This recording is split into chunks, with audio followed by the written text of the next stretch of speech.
As the 39th Annual Sports Emmy Awards kick off Tuesday night, the Religion of Sports team under Tom Brady, Michael Strahan and Gotham Chopra, above right, hope that their gritty docu-series, Why We Fight, will be victorious in the Outstanding Serialized Sports Documentary category. The 8-episode series on Verizon Go90 network, executive produced by UFC champion turned WWE Superstar Ronda Rousey, is far from your typical sports drama, especially as its host unexpectedly relapsed into opioid use during production.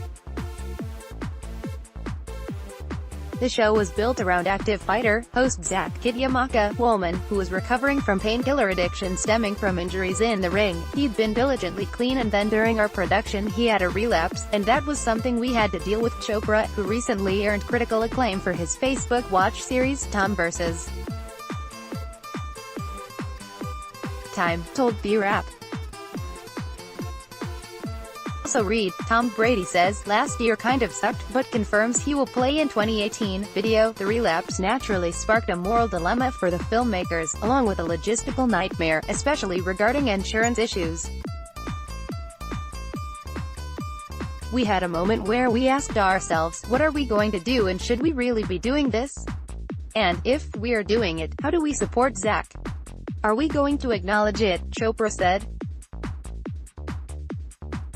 The middle of shooting an episode in Tijuana, Mexico, Zach told the fighter who they were filming about his addiction, and from then on, it became a part of the series, the director said.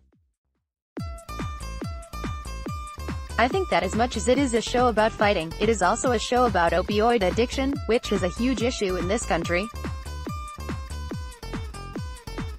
It became personal and emotional, which really differentiated this series from being another travel show about another sport, the filmmaker, who is the son of spiritual guru Deepak Chopra, said. They call it unscripted television for a reason. You can go in with an agenda and an outline of what you are going to do, but you have to be able to adapt. That sort of tension and drama is what makes these series great. If you have to deal with stuff and if you do it honestly, it really shines through, he added. Also read, Tom vs. Time, director on why the obsession around Brady and Giselle is out of control. Another factor contributing to Why We Fight's appeal was the subject matter, Gotham said. There is something primordial about it. Fighting is the oldest sport we have, and UFC is a modern-day version of it, harking back to when two people went into a cage and only one person came out, he explained. Early on in the production, someone said that if you went to a street corner and Kevin Durant and LeBron James are playing one-on-one basketball, Tom Brady and Gronk are playing catch, and two guys you've never seen before are having a fist fight, what are you going to watch? He asked about the must-watch phenomena of fighting. That really resonated with me and I think it's true. Along with the unexpected storyline of Woolman's drug relapse, Why We Fight had the benefit having Rousey as an executive producer. In my opinion, she is one of the most iconic names in fighting. She has really invented herself and is super passionate about what she does, Gotham said. The series' Sports Emmy nomination marks the first for Gotham, Brady, Strahan and co., and was a pleasant surprise for the director. Why We Fight doesn't have a big name attached to it like Tom or LeBron James, as nobody really knows who Zach is, and Go90 is not Facebook or Netflix, Gotham said. I look at the shows we're in competition with in this category, such as HBO's Hard Knocks, and Showtime's A Season with Navy Football, and it's pretty intimidating, he added. The 34th Annual Sports Emmy Awards are announced live in New York from 7 p.m. Let's watch the trailer for Why We Fight, here. The pride of the Yankees, 1942, this beautifully dramatized moment of sports history, as wonderfully monologued by Gary Cooper, helped to immortalize the already infamous luckiest man speech by Lou Gehrig. Rocky, 1976, in the ultimate underdog story, newcomer Rocky Balboa, Sylvester Stallone, gets a shot at the world heavyweight title against champ Apollo Creed. Rocky proves he has the goods, going the entire 15 rounds against Creed, but loses in a split decision. Rocky would get a rematch though and win the title in Rocky II. Breaking Away, 1979, one of the most inspiring underdog stories ever made. The Little 500 bicycle race in Bloomington, Indiana, is a local classic is made famous by this film.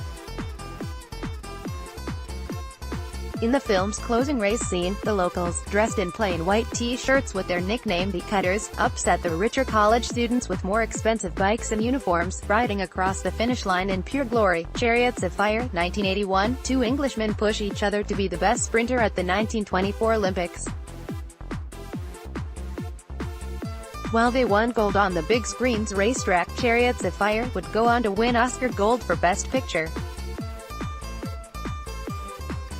The Natural, 1984, Robert Redford plays middle-aged rookie Roy Hobbs in The Natural. Hobbs leads his team to a championship on his final at-bat when he launches the most famous home run in movie history,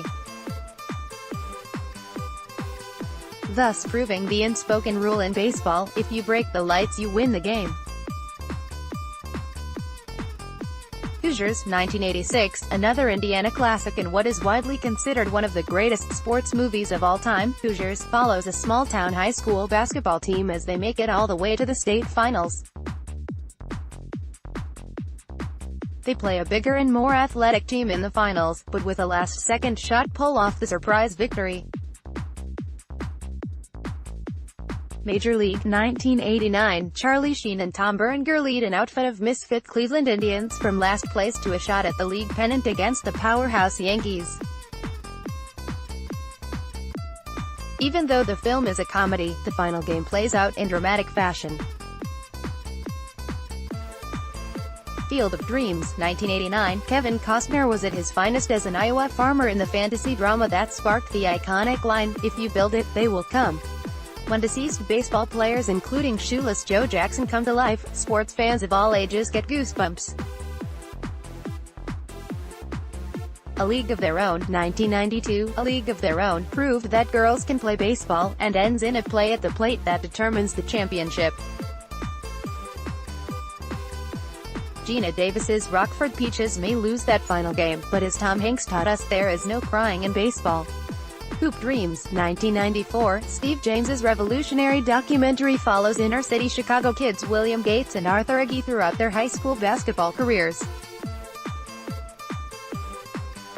The film culminates in both striving to reach the finals of their city-wide championship tournament. Remember the Titans, 2001, based on the true story of Virginia's first integrated high school football team, led by coach Denzel Washington. The Titans not only changed the views of an entire town, but they go undefeated on their way to a thrilling state championship against an all-white team. Friday Night Lights, 2004, the film that spawned the critically acclaimed TV series, which in turn may spawn a film of its own, is memorable in that its featured team doesn't win the championship. The Permian Panthers mount a great comeback, but come up 1 yard short of the state title. Miracle, 2004, in perhaps one of the greatest upsets in sports history, a team of U.S. college hockey players defeated the Soviet Union, the three-time defending gold medal winner and best team in the world, during the Cold War. The Fighter, 2010, David O. Russell's Oscar-winning picture depicted boxer Mickey Ward's Mark Wahlberg climb up the ranks from middling contender to a shot at the title. The final fight shows the grit and heart that it took for Ward to win the belt. Moneyball, 2011, baseball statistics and analytics might not be the sexiest of topics, but it all heats up when you have Brad Pitt playing Oakland Athletics general manager Billy Beane, who hires an Ivy League grad Jonah Hill to revive his failing team on a tight budget. Its finest moment is an electric scene of Beane wheeling and dealing before the trade deadline at his desk, with an astonished Jonah Hill watching him clean house. Draft Day, 2014, Kevin Costner brings the stress of the NFL draft to life as general manager of the Cleveland Browns' Sonny Weaver.